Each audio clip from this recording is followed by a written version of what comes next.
Check, check, check. Check, check, check. Check, check. Check, check, check. Check, check. Check, check.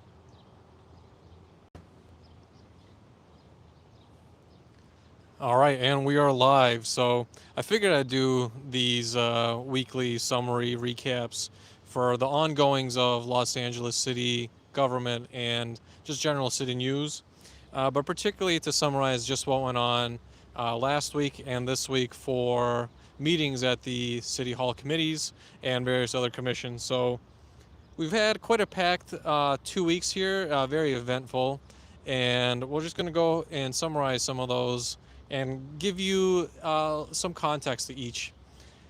So here we go. Starting last week, there was a meeting by the Commission on Disability, which is a board consisting of people appointed to that board by the Los Angeles mayor.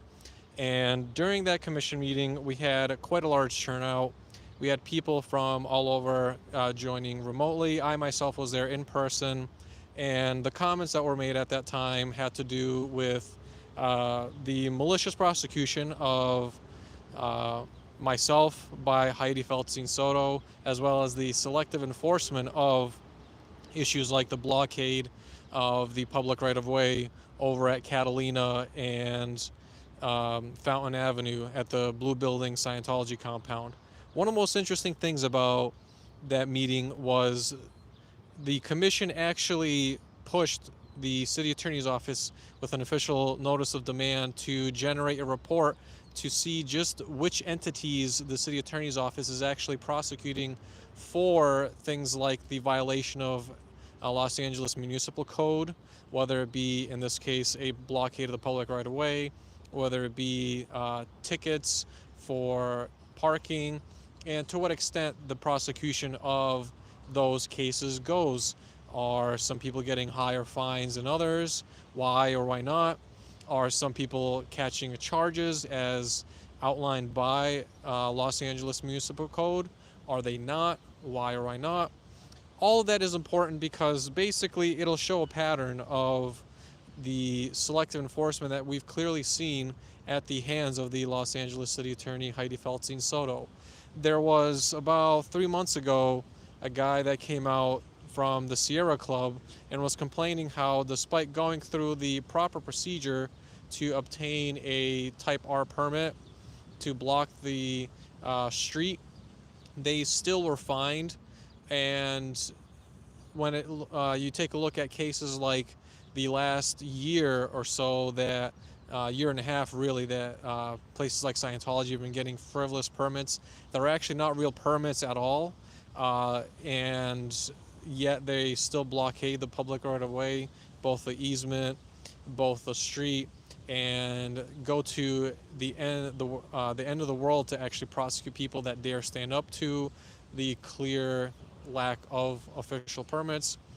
That shows a case of selective enforcement, of malicious prosecution, and it'll be interesting to see if that report that the Commission on Disability demanded of the city attorney's office shows as such. And if it doesn't, then we've got tons of video footage to show, in fact, that has been the opposite of what the city attorney's office says, if in fact that's what they come back with their report.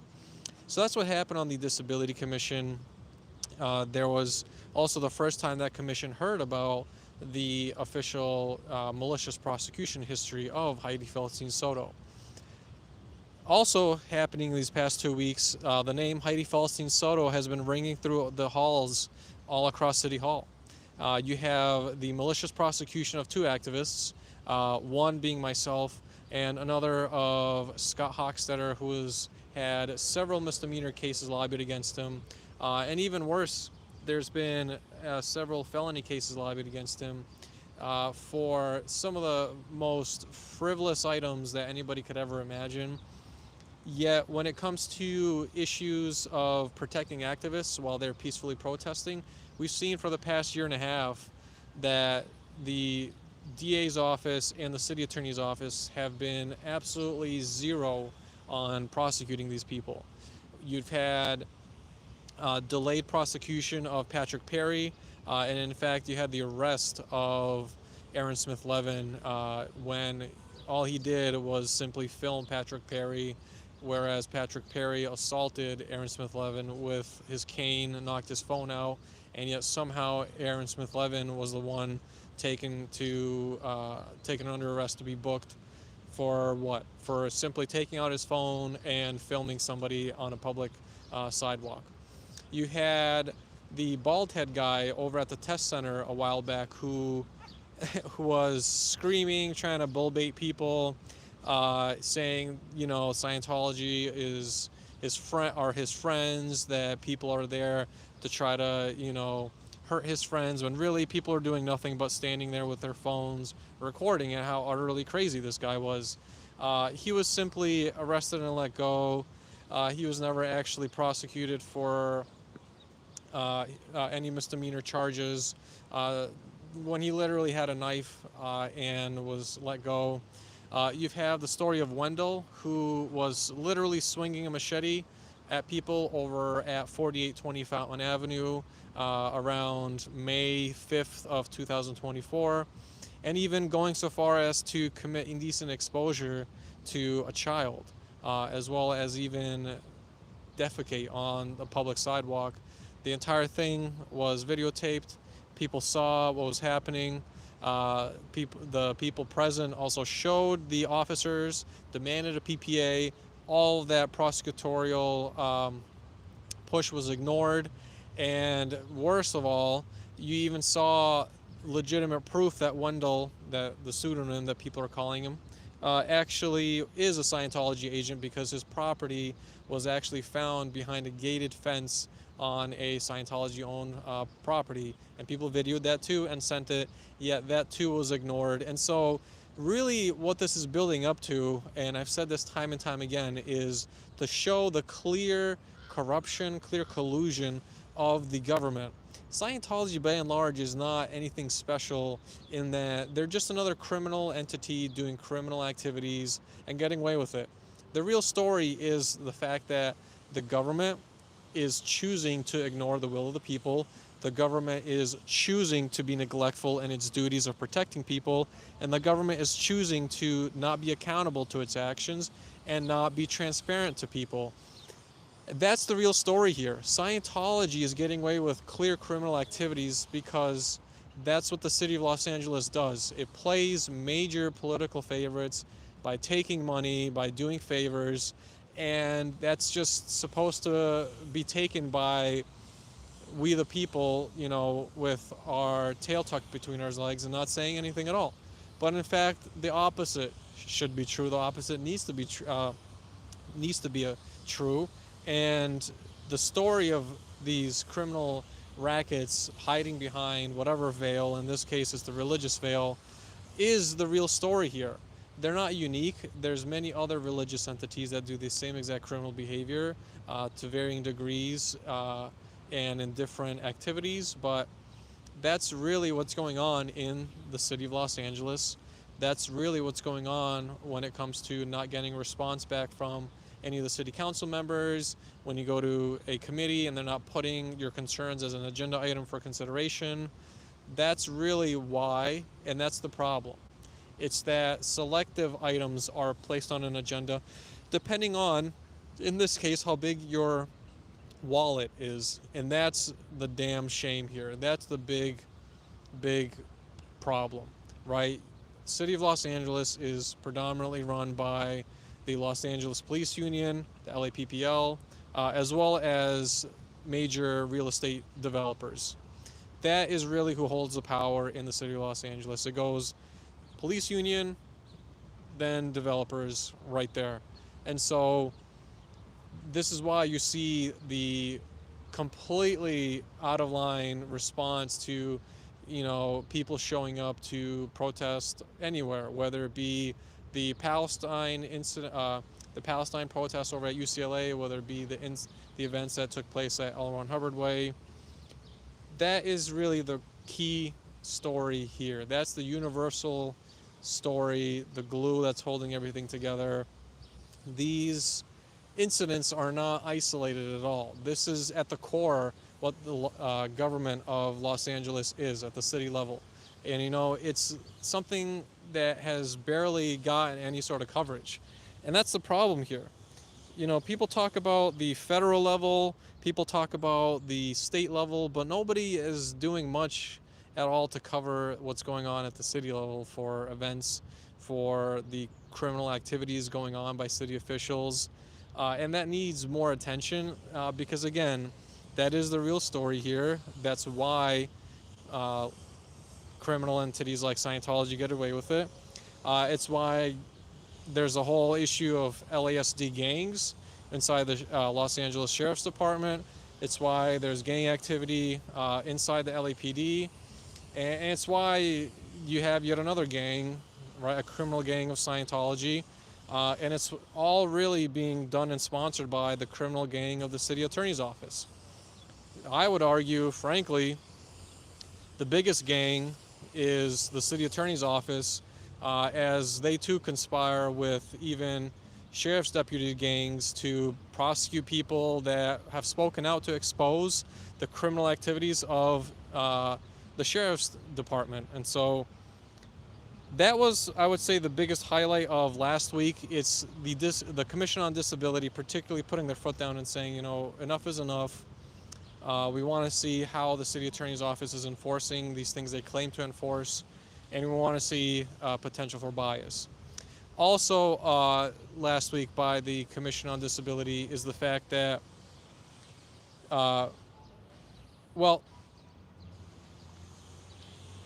people were speaking out about housing, use of funds for housing programs and housing initiatives. And that was another item brought up both at City Council last week as well as at the Disability Commission, where people are asking, you're using government bonds to what purpose? How is that money being paid out? And is that payout something that was agreed upon by we the people? And was it in fact used for that intended purpose or not?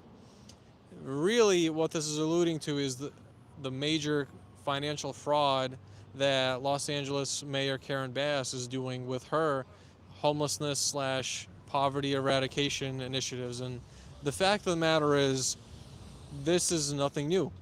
The gang of Karen Bass is nothing new.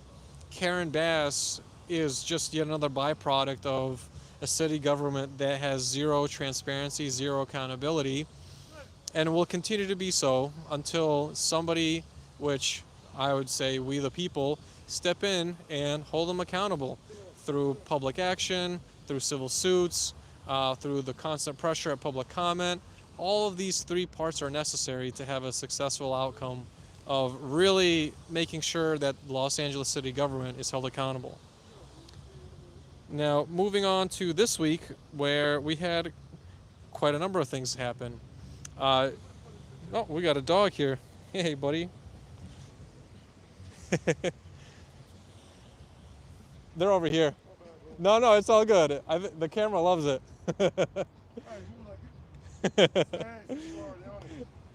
They love you, buddy.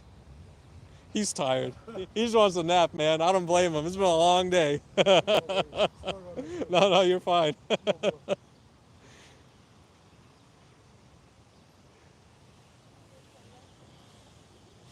And, oh, I love that. So, back to what I was saying on what took place this week. Probably the most exciting event was actually the confrontation that was had with Keith Mosey. For those that don't know who Keith Mosey is, he is the director of the Bureau of Street Services. Bureau of Street Services is the agency responsible for street cleanups as well as the permits that are issued for blockading streets for special events.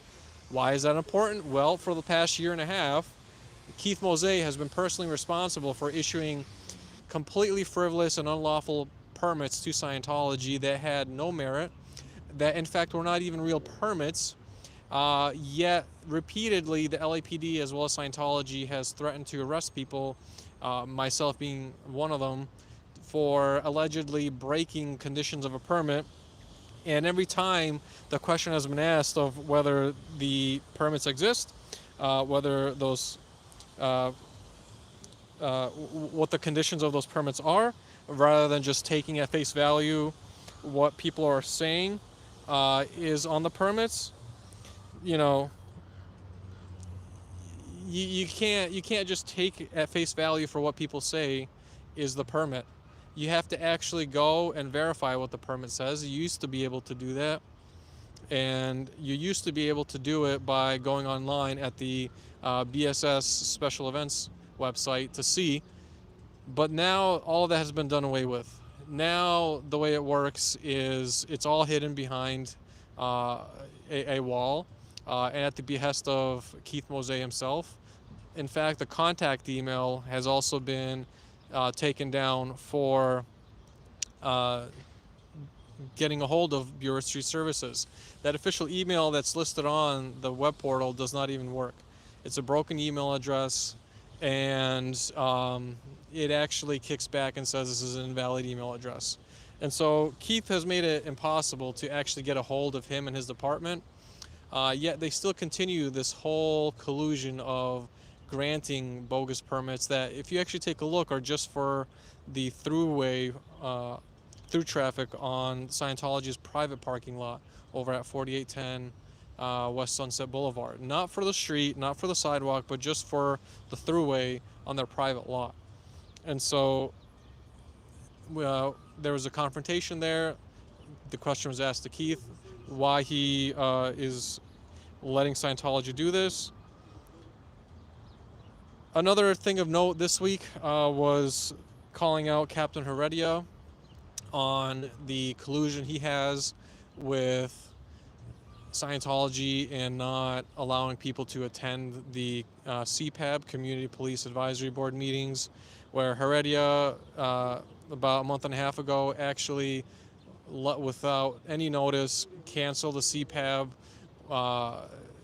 and oddly enough, that same day confirmed to Audit LA that there was in fact a CPAB event, but yet canceled the event anyway after people confronted a major Scientology agent who's part of the Office of Special Affairs, which is the gang unit inside Scientology that harasses people that speak out against Scientology publicly. Her name is Janet Wieland. She was spotted with Susanna Furios, yet another Scientology gang member, part of the gang of the Office of Special Affairs. And once that happened over at City Hall, immediately within mere moments, Heredia was contacted. The CPAB event was shut down without notice, and Heredia was too coward to actually even show up. And despite being at the station, he was too much of a coward to show up and confront the activists that were standing outside. Myself, William Good, Audit LA, who were trying to get into this meeting. Bike Guy was there as well, and make their voice be heard at the CPAB.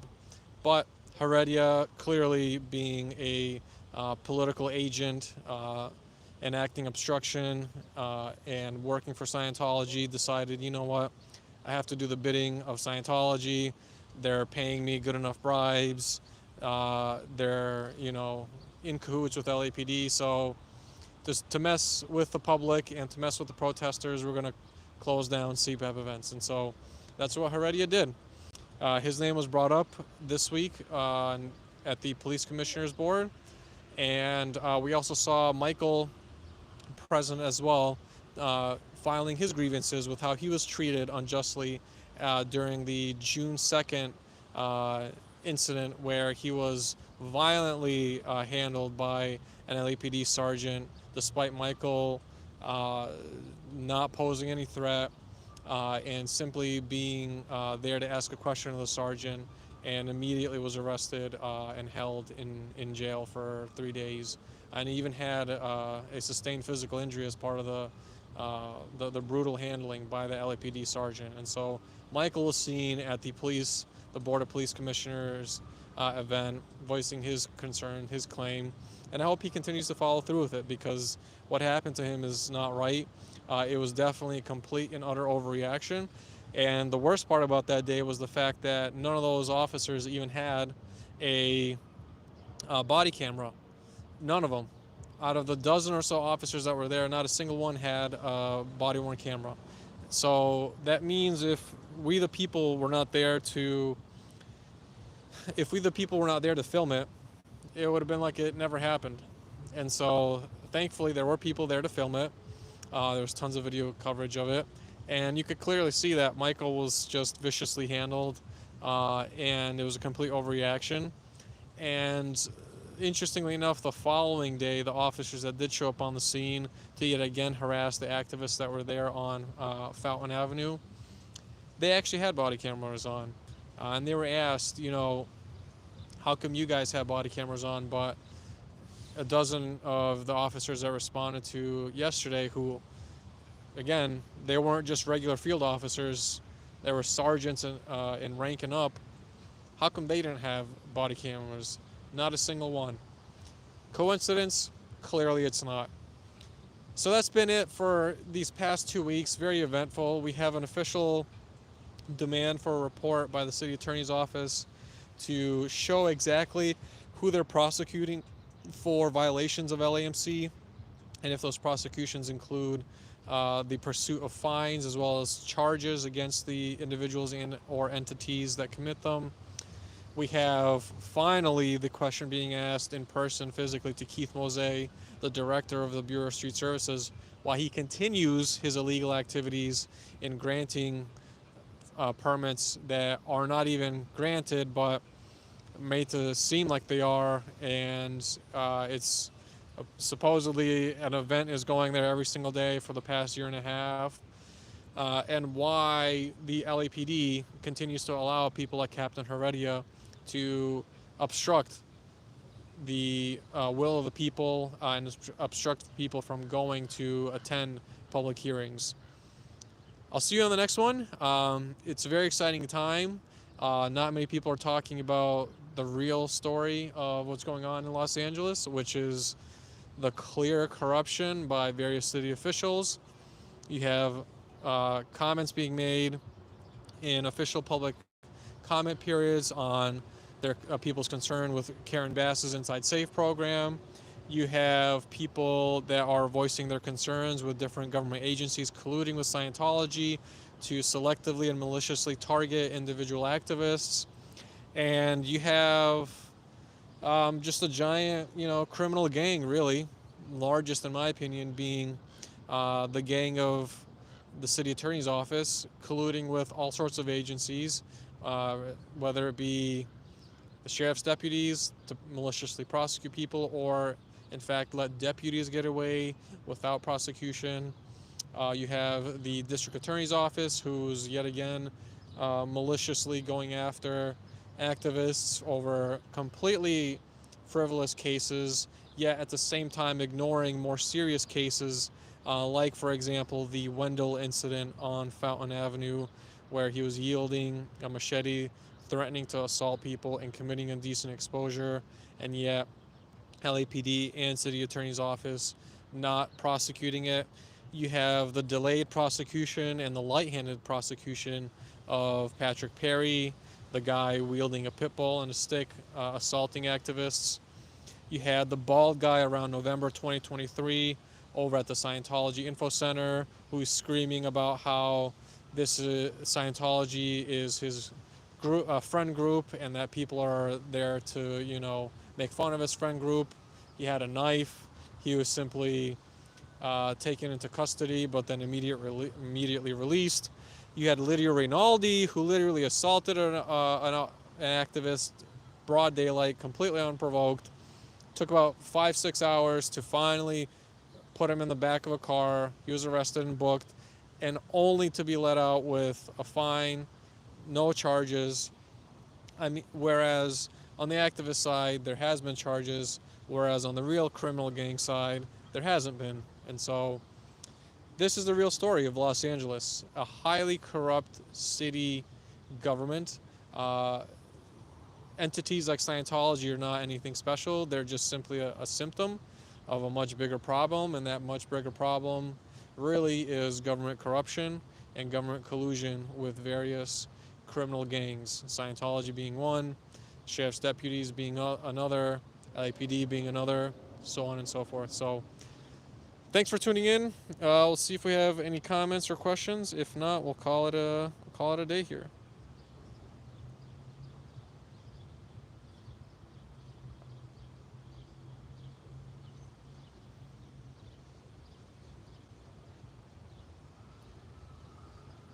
All right. Well, that's all we got.